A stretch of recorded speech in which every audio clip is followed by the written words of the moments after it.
able gamers about, like you said, accessibility stuff. So they're, I mean, and we would kind of like to have some people test it out, and talk to us about basically making it more accessible. And so if there is, like, let's say, kind of an eyesight benefit to making, like, basically tweaking a setting in the options to zoom the game in so that people who have some eyesight issues can see better. That's something that we would definitely consider. It would be pretty easy for us to add in. So if that could help some people enjoy the game better, then I'm all for that. And it may just be something that's sort of a global zoom property to where the individual rooms retain their relative zoom amount. So some will seem zoomed in or zoomed out, but there's some sort of global modifier to where everything is just bigger or smaller or what have you.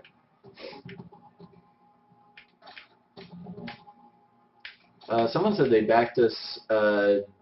Dr. Motorcycle backed us based on the fact that we're in Springfield. Got to support my Ozark brothers. So, yeah. So thank Dr. You. Motorcycle. Actually, I may be in the market for a motorcycle if you have one that you're selling. Well, here, hold on, real quick. Someone had been asking if I can get through this room and not die. So I opened the drop of this room. If I can get that out of the way. So, wow, is that a coin bouncing? Yes, I think it is. It's a coin that's out there. Yeah, we probably need to make coins not bounce off the rings. Okay, yeah, so there's this slime that's coming up on me here, and I can, you'll die. Yeah, but I can bat them down, they both take So basically, anyway, if the slimes weren't already about to die, he could have knocked them. Well, I mean, the same way, so I can push this crate, and it will fall down the drop. So. Yeah, the kind of purplish crates, they actually float above the ground. That's why they slide so quickly across the floor. So and they don't fall down the drop because they're just kind of hover boxes, I guess. Let's see. Will there be a treasure pickup radius modifying item or ability? So that would be a good perk. Yeah, and I was thinking about that for the rogue actually. So and I think to kind of clarify, because that's sort of a complicated idea, basically like giving you what I would call like item magnetism. So one of the perks for the rogue class or maybe another class could be you could sort of magnetize items. So if you're close enough, they sort of suck into your character, so you don't have to actually touch them. So that could be really cool. Could help you get items and coins quicker. Can we utilize the braziers or sconces and environmental items as a weapon to throw at baddies? Braziers is pretty much a Binding of Isaac thing, isn't it? Wearing to get it. Aha! Wordplay. For the BOI nerds. Yes. Yeah, I mean, we will, for instance, there are the crates, or sorry, not the crates, but the sort of purplish boxes that you can knock into enemies, and they take damage from those, and we're going to be adding a lot more items like that you can kind of throw around or bat around with your weapon to cause enemies to take more damage. And there will probably also be, like, some kind of a torch that will catch enemies on fire if they bump into it eventually, stuff like that. Yeah, something I know that Kobe had in the works that is not in this build. Oh crap! I hit the restart button. I was screwed. Is the ability for enemies to have I don't even know what you would call it. I mean, it's a physical property, but if there's an enemy that's on fire and it runs into another enemy, then that enemy can catch on fire and then mayhem. Oh, so we're way behind on the speed. Okay, so I'm gonna blaze through some questions again. Yeah, sorry if we skipped you. There's a lot of stuff in here, which is great. Thanks for all the questions. So someone asked, are the characters all male? And the answer is no. We're going to have a pretty equal balance between male and female classes, or if I have time and budget, I will actually make male and female versions of every class. And I think along with that, you had said earlier, like, one of the things that we want to do is actually have it to where there's a variety of names. I mean, it's a name pool so that when you start a new, rogue, if the rogue's female, then it will be some female sounding name. And someone asked, what are the fancier looking treasure chests, the kind of metal ones? So we have some treasure chests that are magical chests, and you basically have to open them with a switch or some other means of magic. You can't hack them and open them that way. So I think that's the one you're talking about. Yeah. Right now they're all tied to magic or to switches, but that may be something different in the future. And someone said, so then when you die as a character that uses your name, because you can submit names through Kickstarter if you back it 25 and above. So someone said if you die as a character with your name, you get to feel extra bad about it. Let's see. For the tier with designing an in-game enemy, is that a boss-sized monster or normal? No, that would just be a normal-sized monster because the bosses will be much more expensive, and we're going to have a limited number of bosses, so basically one per zone. So yeah, you would get to design something like the goblins or ghosts or so on.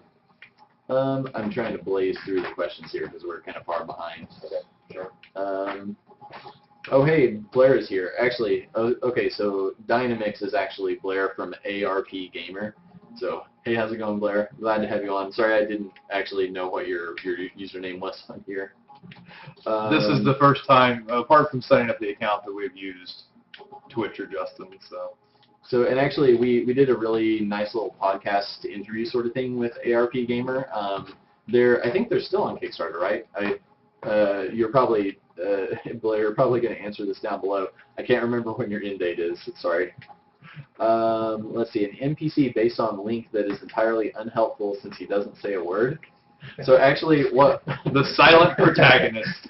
What I wanted to do actually, is you find a skeleton that looks like Link in the dungeon, like a skeleton, or just like on the ground, he's dead, like got his little green cap and master sword or something. Yeah. Just to be funny, like not enough to for anyone to be like. And it has like a paper airplane that's a thrown weapon that has scrawled on it, "Take this, it's dangerous to go alone." How hard is the game going to be? I guess when it's done. So.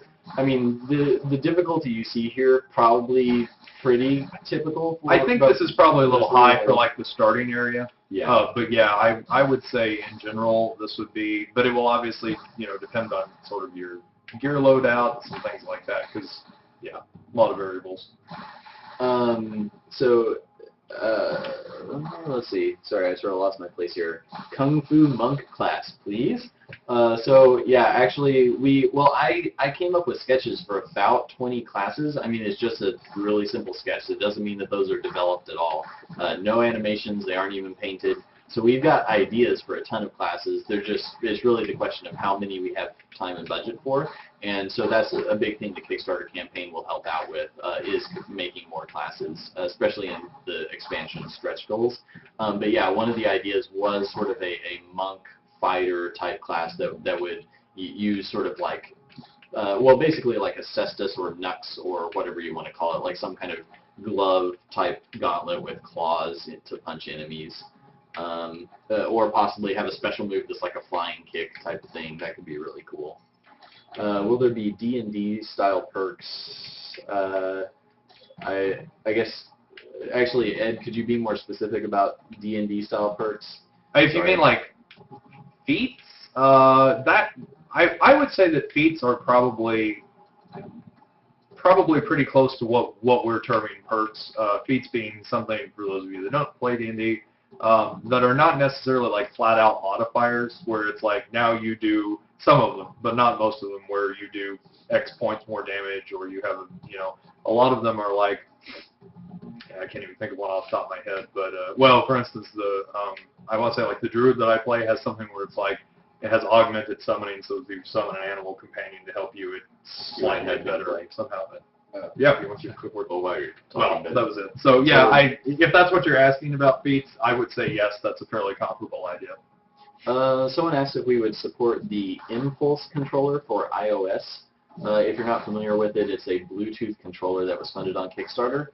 And we would like to support as many controllers as possible. We haven't actually looked into that specific controller, but I'd say it's a pretty strong possibility.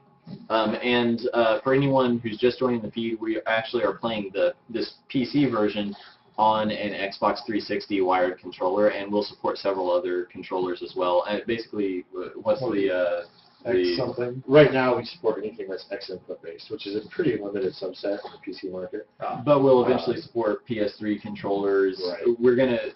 We'll try to support as much as possible, both for kind of PC, Mac, and the controllers and things for like Android, iOS, that sort of. Yeah, I mean, we got an email on the Android one from Green Throttle, I think it was, or something like that. So yeah. Let's see. Someone asked, what's the blue thing? Looks like a person-sized gem. That is probably the shield piece. Yeah. So that's, I may actually change the look of that to make it look less like a power-up and more like an actual kind of chunk of metal. Because the idea is... Well, I added the glow, so it may be looking not quite like you added. Oh, well, I wanted it to be glowy originally, but then I think we kind of changed ideas midstream. But basically, if you look at the life bar, you have 3 hearts and then 2 shields. And you're going to find a lot more shield pieces than meat or health refilling items, so you can replenish your shield really easily, but it's much harder to replenish your hearts. So if Kobe got a shield right now, it would go in his obviously shield side of the HP meter up there at the top. And so the idea is, because shields are much more common, we want you to actually sort of expend them willingly sometimes. So you might actually try to like bash an enemy into spikes or something and kind of sacrifice a piece of your shield, but kill the enemy. And we're going to add some perks and things and possibly even shield modifiers. So if you bump an enemy hard enough with the shield, that they actually take damage just from a normal